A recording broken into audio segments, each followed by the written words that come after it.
Pressure mounting on Kamala Harris over when she'll actually visit, if ever, the border for a first-hand look at the crisis she's supposed to fix. You haven't been to the border. And I haven't been to Europe. And I mean, I don't understand the point that you're making. I've been to the border before. I will go again. But when I'm in Guatemala, dealing with root causes, I think we should have a conversation about what's going on in Guatemala. Can you commit right now that you will indeed visit the U.S.-Mexico border, and will you do it soon? Yes, I will, and I have before. Why is she laughing?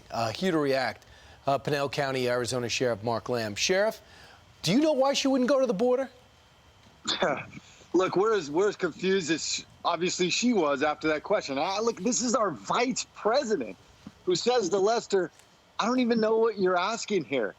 Listen, Kamala, if you don't know what he's asking, then you're definitely not the right person for the job. And she keeps proving time and time again why she's not the right person for the job. This is an important issue for her. That's why she's not coming down.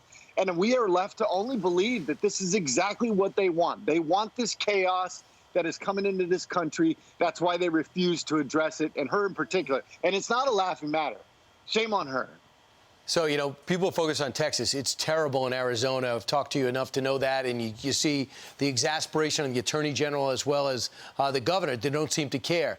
Is the theory, Sheriff, if I see it, I own it? If I'm actually seen at the border with these soft facilities which are filled with children and the chaos of other children being dropped over the wall and the Border Patrol rounding up thousands, if she's seen with this, she'll actually have to own this? Yeah, Brian, you're probably right. If she's seen with it, they have to own it. It's almost like a little kid where if they just ignore it, it's not a problem. But it is a problem, Kamala. I'm telling you it's a problem, and we all know it, and the American people know it. They're wise to it. They know this, and yet they refuse to address it. She refused to come down here. You know, and they keep saying that they're addressing the root problems down in places like Guatemala. I would contend, heavily contend, that the root cause is Joe Biden and Kamala Harris and their policies, their failed policies. That's what they need to fix first and foremost. Then if you want to go down and fix the rest of the world's problems, do so. But we got plenty of our own here. Let's start with those. Sheriff, what's your response when she says, this is a long-term, there's no short-term fix. This is a long-term problem. It's been around forever. Every day is a 5-alarm fire for you and your other officers. Don't tell me I got to wait a decade to fix it. We've got 1 million people here illegally. Exactly.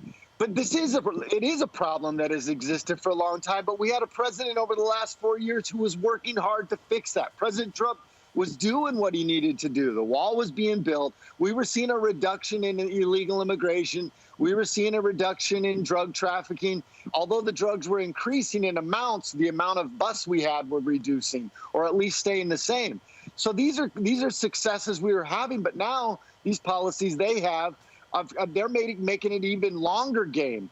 And as long as they refuse to secure the border and shut it down, she's right. This is never going to go away, and it's going to take forever to fix it. And just keep in mind, if you're watching from around the country and you're not in a border city or a border state, the problem's yours too, because they are shipping the illegals out of these border areas and into your town. And they're not going to tell you. They'll just be there. And they might be fine people. That's just not the way a country can exist and thrive. That's not the way an immigration system should be working. And it's not just Guatemalans. We've got over 100 countries coming through the border, from Africa to the Caribbean to Romania. So this is a mess. And I don't think she accomplished one thing except for pledging more of our money to countries that don't deserve it. Sheriff, thanks so much. Thank you, Brian. All right. Appreciate it. You got it.